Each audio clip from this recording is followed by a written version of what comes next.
Ladies and gentlemen, it's time for the main event of the evening. First to enter the cage, the challenger, Ian the Machine Freeman.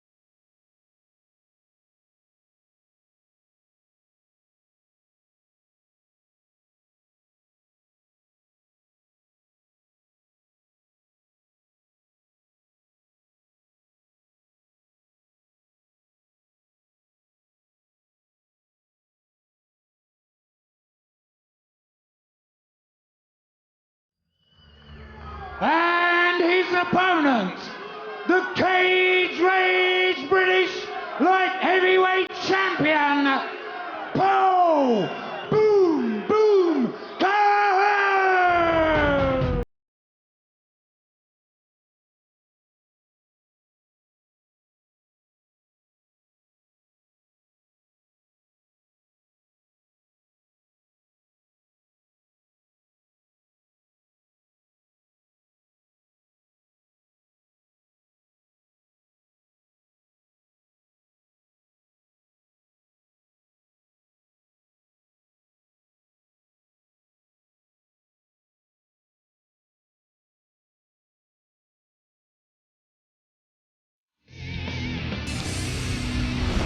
I've got to be honest with you, mate, I'm quiet because I'm tense, so you can feel the tension in the arena at the moment. This is going to be a spectacular fight.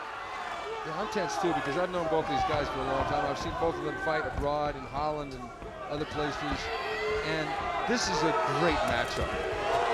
Freeman, first to launch. Well, I spoke to Ian many times before this fight, and he said to me on a personal level that I just wanted to get in the shape of my life, give it the fight of my life. So win or lose, I did myself justice. He needs to leave this cage knowing that he was beaten by the better man or the champion. This is essential to him.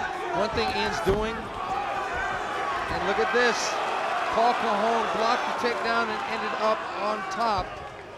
But Ian's got the half butterfly guard. He's going to try and sweep Paul Cahoon. Good reversal by Cahoon. I think he was shocked at Freeman striking. Freeman looked very accurate with those strikes. And now Cahoon top position. Freeman kicks through, takes the half guard. And another thing we must stress here, there was none of the trash talk. Ian said quite plainly he really respects Cahoon as the champion, but he feels he's an unfinished business at this light heavyweight division. Yeah, the problem is when guys are fighters, they like being a gunslinger. Oh, this was nice by Ian Freeman to stand back up from under Paul Cahoon. That's a moral victory right there. And you hit it on the nail when he meant about gunslingers. I've got a sympathy for the aging gunslinger. He did some great knees and some good inside work there. Big takedown. Big takedown by Freeman. Puts Cahoon right on his back. And this is where Freeman will feel very, very comfortable. And it's dangerous times for Paul Cahoon. This is going to be really a problem for Paul. Paul has got to be careful. Use all his defensiveness. By going for the underhook there, that's going to create a situation where he can't block punches.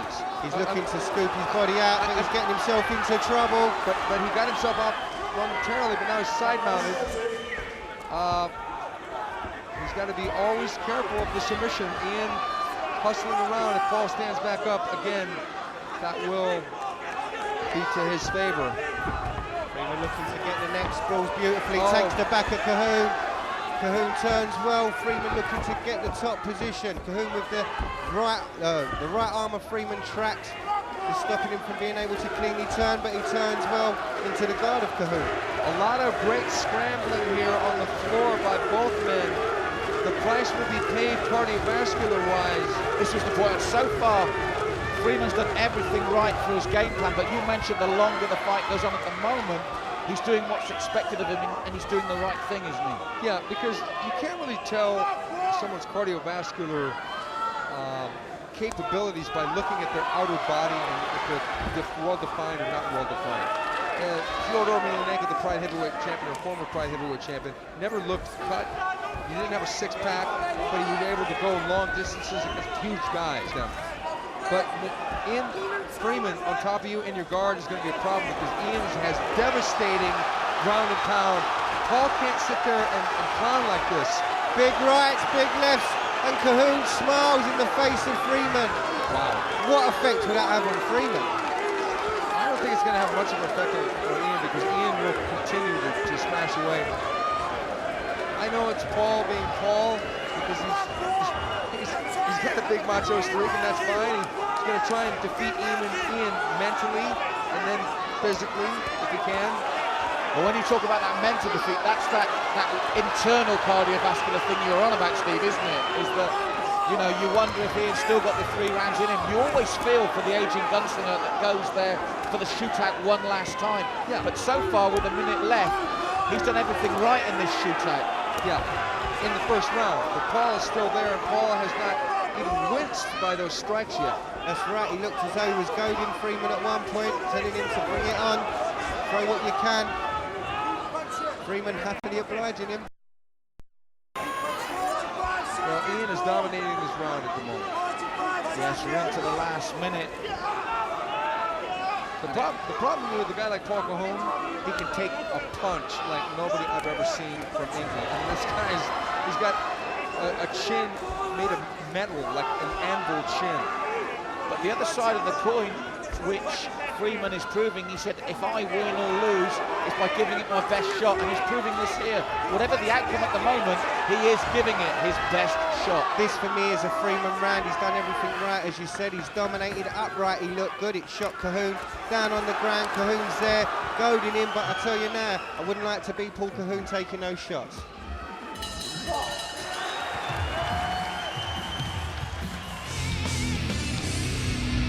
Okay, here we have them in the clinch, and Ian Freeman gave a knee and took a knee, but as soon as he picked Paul up and slammed him down, it was all Freeman from this point on.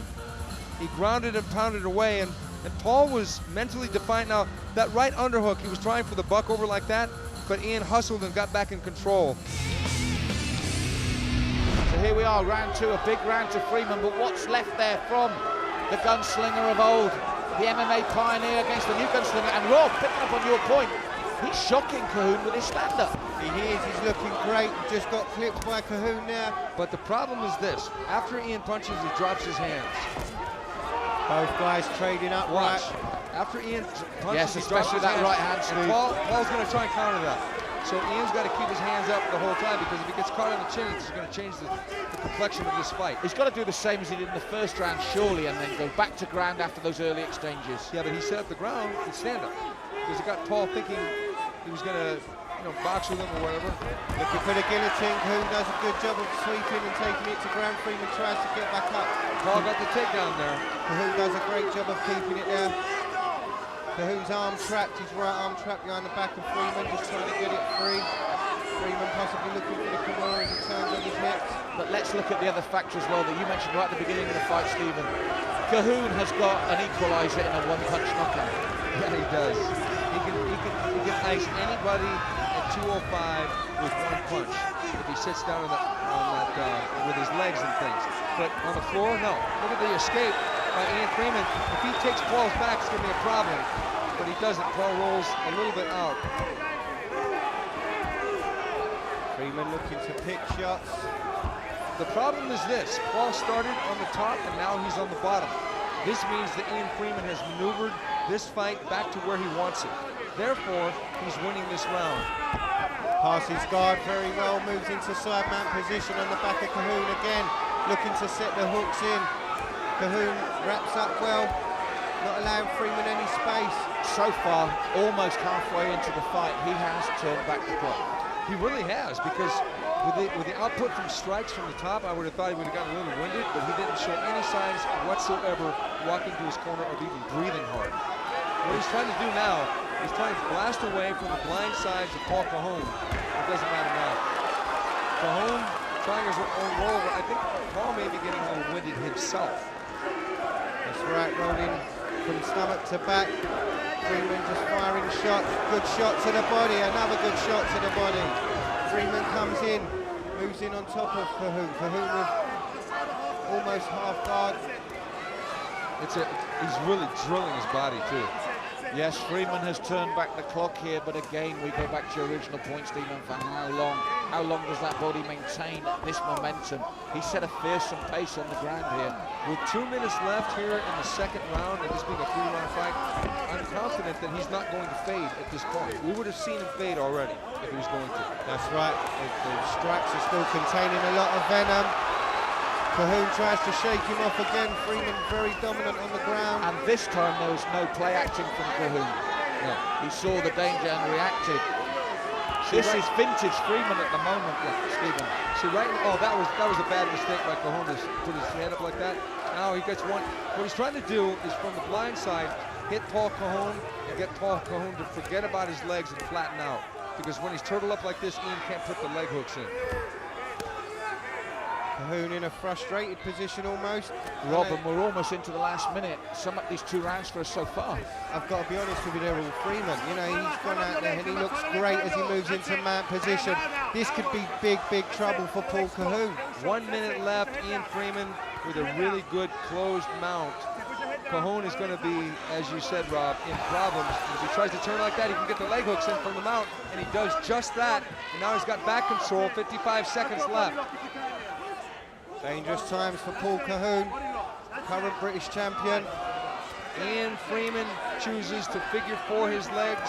There's no way Paul Cahoon will be able to escape back control, at least until the end of the round. That's right, gives Freeman 40 seconds to pick no shots as he looks for the rear naked choke. That was close. Cahoon did a very good job of defending. And big shots coming in that left hand of Freeman's. Again, Freeman looking for the choke. He goes across the side of the face. He's trying a cheek clank, which is a mean move. Anybody that's done any kind of grappling, he basically go for a rear naked choke and either squeeze the cheek or the nose. Oh, it's in. That's it. No, But has he got enough time? Has he got enough time? No, he hasn't got enough time here now. Wow.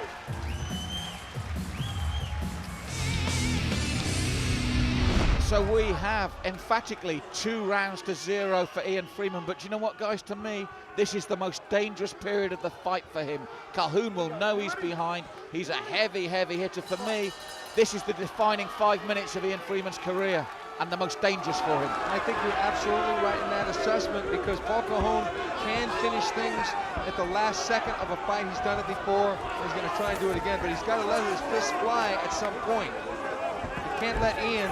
That was a good block of a takedown, double underhooks in the sprawl, and he gets Ian down, but he doesn't want this fight on the floor, even if he's on top. He wants to stay out of the clinch. What I like, Rob, is Ian realises the importance of this 5 minutes. He's going to go straight to ground because he knows if it stays there, this is his title. That's right, it's where he can win it. He knows Cahoon's got dynamite in his hands, you know, and it's one shot, this could be over. Freeman's put in a fantastic performance to get it this far, to take it to the third round, and he looks in great shape still. What Paul needs to do is forget about the clinch, try and get his palms on the shoulders at least of Ian Freeman, push back and try and light him up with a 3-punch combination. He needs that distance, doesn't Yes, he, he Stephen? does, of He course. needs that puncher's distance. Because he doesn't want it on the floor, he's going to get reversed again. That's right, it was a good sweep that took it to ground, but it's not where Cahoon wants to be.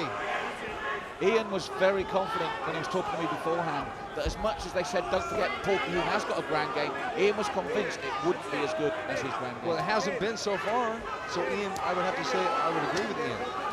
And I said in my pre-fight analysis, I said Ian on the ground is going to take this, but standing up. See, Ian would go out there and throw some shots, land them, but then he'd go right to the clinch. He just went to his corner there, Rob. You could see that. He's happy here, even on the bottom. Now, for guys that are watching this maybe for the first time in cage rage, what do they mean when they say a fighter is comfortable on the bottom? For new viewers watching this title fight. Well, basically, it means that they're not afraid of being submitted. They're not afraid of any shots or they're not in any danger. And especially here at cage rage, as you know, we don't use the elbows on the ground. So the fighters have a certain element of safety. They're not going to be cut or badly hurt. Yeah, Ian is taking a few shots there by Paul, but look at Ian. He's going to scoot back up, and he's going to stand back up if Paul and then what? It's another moral victory there for Ian Freeman. Back to feet. Cahoon doesn't allow it. Looks to Cahoon swing. doesn't want this because Freeman Ian is exactly what I've said. Ian will get back into control when they're on the floor. Well, to me, he has lived up to his pre-fight promise. He said he was going to give this everything. If he lost, the better man would have won because he was in the shape of his life. I think he has proved this, even if it's turned on its head in this last 2.5 minutes. He has proved exactly what he said. He's sprawling beautifully. He's working comfortably. You know, he's not in any danger. Doesn't appear to be in any trouble whatsoever. If anything, he's dominating it, and he's making MMA look easy. Yeah, you know, the difference between this fight and Ian Freeman's fight with Mark the Beast Epstein is that he's dominating Paul Cahoon on the ground. When Ian fought Mark Epstein, he would smack him around a little bit, but he was never really close to dominating the fight like he is here. Well, what he said's true. He's actually in better shape than he was for the Epstein fight. Rob, if it stays like this, we're under 2 minutes. Surely only thing that can lose it for Freeman now is complacency. Well, we spoke about it earlier. Beating a champion to beat a champion. For me, Freeman has cleanly done enough. Yeah, absolutely. He's won every round so far. We're not out of this one yet, but I was going to say, Stephen, picking up on that, can he keep him here for 1.5 minutes and ensure victory? absolutely. If you're a betting person, you've already seen it happen 2 times in round 1 and 2. So once he got Paul on his back, Paul wasn't able to get out, and Paul is nowhere near the fence, so he can't scoot up. So that's the equation, Rob, for Cahoon. He's got to get out of there or his title is gone. For me, I'll be honest, mate, it needs a submission or a knockout, or this is a Freeman fight. What a vintage performance by Ian Freeman. I've said before, I can't help it, I am biased, but it's there for you all to see. That's not just me talking. Well, I like both these guys. They're both great guys. They're both gentlemen. They're warriors. They're 2 of the best here in the UK. Paul going for the Kimura, but Ian slips out easily. Paul clowning in that first round didn't have any effect at all on Ian because Ian was all too happy to oblige him to slug him again. It didn't shake his confidence, did it, Rob? Certainly didn't. We're in the last 30 seconds, Rob. Sum up this fight for us. It's a Freeman show, I think, mate. I think he's absolutely dominated this fight from the outset. Cahoon never really got into the swing of things, never really got into the fight. He was stunned standing up. He's been shocked on the ground. It's quite easily the machine all the way. Much like in the movie Raging Bull, where Jake LaMotta said, "You never got me down, Ray." Maybe Paul Cahoon can say, "You didn't submit me or knock me out," but still, if you lose the fight, lose the title, you're out of it. Age has been no factor. We're in the last 10 seconds. We're looking at the machine recovering this title. This is now the machine's title, and he knows it. He knows it. He knows he's won that belt. He's out of the cage. What a comeback from Ian the Machine Freeman. What a comeback. He's outside the cage celebrating with fans, friends, family. And he's got every right to here. He's Look at ecstatic this. with that. And what a champion this man is. He's hugging his lovely wife, Angie. It's a very emotional time for Ian. This, in some ways, meant more to him than anything else. After 15 minutes of light heavyweight championship action, we go to the judges' scorecards, and we have a unanimous decision in favour of your winner, and new light heavyweight British champion, Ian the Machine Freeman!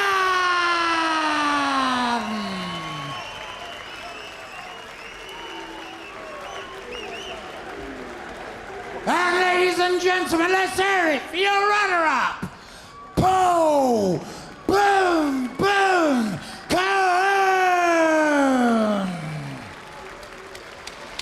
What a fight. Ian, you had to come out of retirement for this. You look in the shape of your life, you look like a whole new fighter. Can I dedicate this fight to a little boy out there who's 11 years old and he's got cancer? He's got the biggest fight of his life. This is easy for me. Lewis Scott, all the boys from Team Machine are thinking about you. You see me win this fight, you fight and you get better. Put your hands together, Birmingham, come on. Ian, was that something that helped you take this fight? Because you have trained hard for this, haven't you? Very hard. 41, I'm fit as fuck, I know that. Oh man. I trained very hard. And I've got a big thank you to Daniel Bizzotta from Team Shoe Grip. Without this man's help, and all the guys at Team Shoe Grip, and all the guys at Team Machine. Please tell me you're not retiring. No, and I just want to thank my friends at Butland's Training Camp and Quantum. Also my sponsors, Fighters Only Magazine, Cage Steel. Without all them, I couldn't be the champ I am today.